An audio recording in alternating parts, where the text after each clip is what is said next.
Hai teman-teman, perkenalkan, nama saya Arya Ridho Abdillah dari kelas 10 MIPA 4, absen 6. Nah teman-teman, pastinya teman-teman sudah pernah mendengar tentang ilmu kimia bukan? Ilmu kimia adalah salah satu contoh dari cabang ilmu IPA teman-teman. Kali ini saya akan membawakan materi tentang hakikat ilmu kimia. Nah, kita masuk ke materi hakikat ilmu kimia. Apa sih ilmu kimia itu? Ilmu kimia yaitu cabang ilmu pengetahuan yang berkaitan dengan materi. Lalu, apa itu materi? Materi adalah segala sesuatu yang menempati ruang dan juga memiliki massa. Contohnya apa? Contohnya ada dua, yaitu makhluk hidup dan makhluk tak hidup. Contoh makhluk hidup seperti kita manusia, hewan, dan juga tumbuhan. Kemudian contoh makhluk tak hidup seperti papan tulis, meja, kursi, dan lain-lain. Ilmu kimia adalah ilmu yang mempelajari tentang susunan, struktur, sifat, perubahan, serta energi yang menyertai perubahan suatu zat dan materi. Kita ulangi ya. Ilmu kimia adalah ilmu yang mempelajari tentang susunan, struktur, sifat, perubahan, serta energi yang menyertai perubahan suatu zat dan materi. Contoh pengaplikasian dari ilmu kimia ada deterjen dan juga obat-obatan.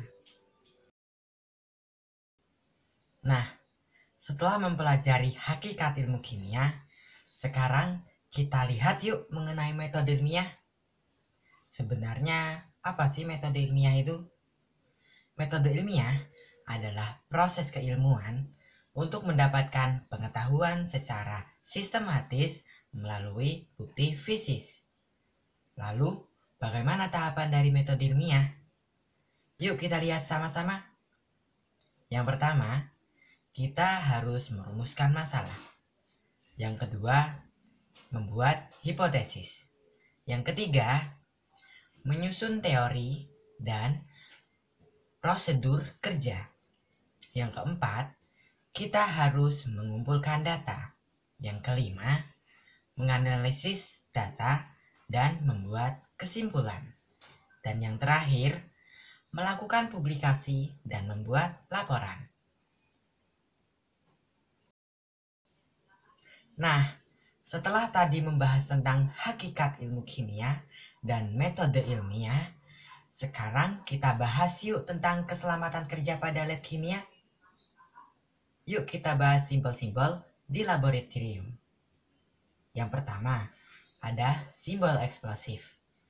Arti dari simbol ini adalah bahan mudah meledak.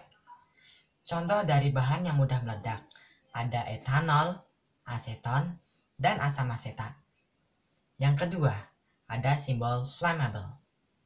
Arti dari simbol ini adalah bahan mudah terbakar. Contoh bahan yang mudah terbakar ada belerang, hidrogen, dan alkohol. Yang ketiga, ada simbol toksik. Arti dari simbol ini adalah bahan beracun. Contoh dari bahan beracun ada asam sianida, karbon monoksida, dan uap timbal. Yang keempat, ada simbol harmful irritant. Arti dari simbol ini adalah bahan yang menyebabkan iritasi. Contoh dari bahan ini ada amonia dan bensil klorida. Yang kelima, ada korosif. Arti dari simbol ini adalah bahan yang menyebabkan benda lain hancur. Contoh dari bahan ini ada belerang, dioksida, dan juga klorin. Yang terakhir, ada simbol dangerous for environment.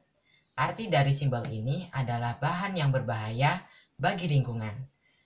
Contohnya ada tetaklorometa dan petroleum bensin. Lalu, apa saja alat-alat keselamatan kerja di laboratorium kimia?